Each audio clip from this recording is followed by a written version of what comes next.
Hey everyone, welcome back to the channel. If you're anything like me, every once in a while I get a loaf of sourdough bread that just doesn't turn out. It's flat, it's dense, it's gummy.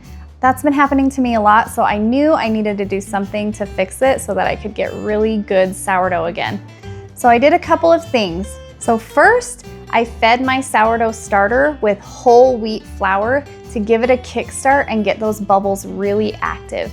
The second thing I did is I really focused on creating tight surface tension as I shaped my loaves. And the third thing I did was I fed my sourdough starter about 6 hours before I made my leaven. Feeding it sooner before I made my leaven helped my sourdough be bubblier and more active as it fermented. So you can see the difference here in these two loaves. This is what I mean when I was getting flat loaves. You can see that it's short, and on the inside, when I cut this open, there's not a lot of bubbles and it's just dense. The crumb is gummy and it's just not a great loaf of sourdough.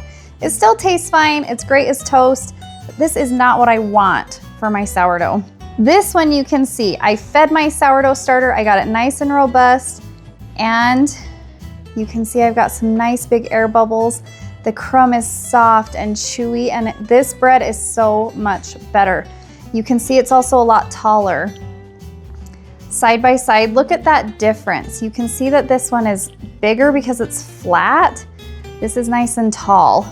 You also can notice a big difference in the spring that I got out of my loaves. You can see that this one opened up a lot bigger where I have scored it.